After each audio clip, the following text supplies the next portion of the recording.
the desert skies. Timeless stories, they never die. Sarah, the woman who laughed at the impossible, was gone. She had seen the promise born with her own eyes, and now her spirit returned to the one who gave it.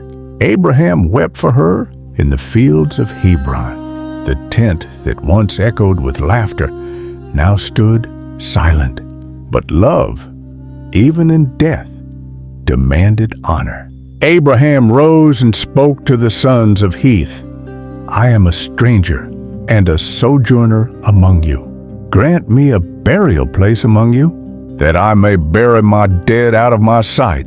He insisted on paying full price, 400 shekels of silver, for the cave of Machpelah, refusing to take it as a gift, for he knew a promise built on faith must rest on honesty. And there, in the cave facing Mamre, he buried Sarah, the first matriarch of Israel, and the land became forever bound to his seed. When Isaac mourned in silence, Abraham called his faithful servant Eliezer. Lord, place your hand under my thigh and swear by the Lord that you will not take a wife for my son from the daughters of Canaan. Go instead to my country, to my family, and take a wife for Isaac. Eliezer set out with 10 camels and gifts of gold. He prayed as he reached the well outside the city of Nahor. Lord, God of my master Abraham, let it come to pass that the maiden who offers water to me and my camels, her you have appointed for Isaac. Before he finished speaking, a young woman appeared, Rebekah, radiant with kindness, her jar upon her shoulder.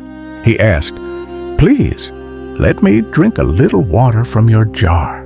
And she answered, Drink, my lord, and I will draw water for your camels also. Eliezer watched in silence.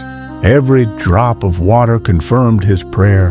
When she finished, he placed a gold nose ring upon her and bracelets upon her hands. Whose daughter are you? He asked.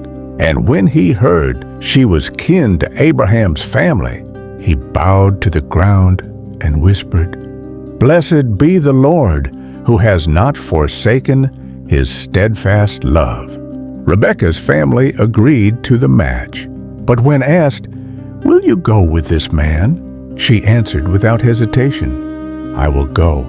And so she journeyed toward the land of promise, a stranger to her past, yet chosen by destiny. Isaac went out to meditate in the fields. At evening, the air was golden, the earth silent after the heat of day. He lifted his eyes and saw the camels coming. Rebekah lifted her eyes and saw him. She covered herself with a veil.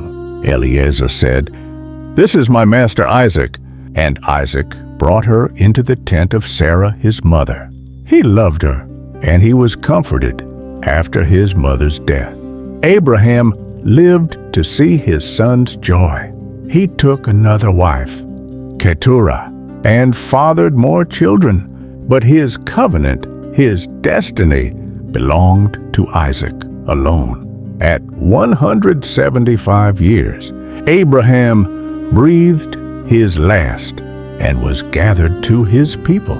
Isaac and Ishmael buried him beside Sarah in the cave of Machpelah, where love, faith, and promise rested together in the dust of eternity. Ancient and wise, wisdom blooms on the desert skies. Timeless stories.